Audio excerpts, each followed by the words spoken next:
All India quota round 3 மீண்டும் ஒரு முறை எக்ஸ்டென்ஷன் அப்படிங்கிறது வந்திருக்கு. இது எத்தனாவது எக்ஸ்டென்ஷன் அப்படிங்கிறது கணக்கில்லாம தான் போயிட்டு இருக்கு. சொல்லி சொல்லி எனக்கும் போர் அடிக்குது தான் ஆக்சுவலா.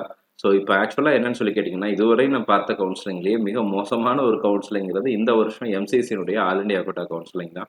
எக்கச்சக்கமான எக்ஸ்டென்ஷன். 3 ரவுண்ட்லேயே ஏகப்பட்ட எக்ஸ்டென்ஷன் அப்படிங்கிறது வந்துடுச்சு. இனி கவுன்சிலிங் எப்படி போகும் அப்படிங்கிறது தெரியல. But 3 round choice filling has been extended. எது வரைக்கும் சொல்லி கேட்டீங்க அப்படின்னா 13ஆம் தேதி வரைக்கும் நமக்கு 11:59 13th அக்டோபர் 11:59 PM வரைக்கும் எக்ஸ்டென்ஷன் அப்படிங்கிறது கொடுத்துருக்காங்க. சாய்ஸ் ஸ்பெல்லிங் அப்படிங்கிறது எக்ஸ்டெண்ட் ஆயிருக்கு. சாய்ஸ் லாக்கிங் பற்றி இப்போ வரைக்கும் எதுவும் சொல்லல. இதுவும் ஸ்க்ரோலிங்கில் வந்து அப்டேட் தான். பிடிஎஃப்லாம் கொடுக்கல.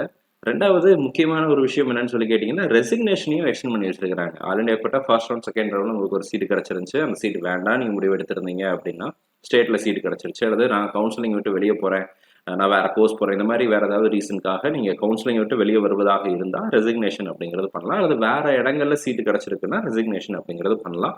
அதற்குரிய ஆப்பர்ச்சுனிட்டி அப்படிங்கிறது 11th அக்டோபர் ஈவினிங் 5 PM வரைக்கும், நாளைக்கு சாயங்காலம் 5 மணி வரைக்கும் டைம் பீரியட் அப்படிங்கிறது கொடுத்துருக்குறாங்க.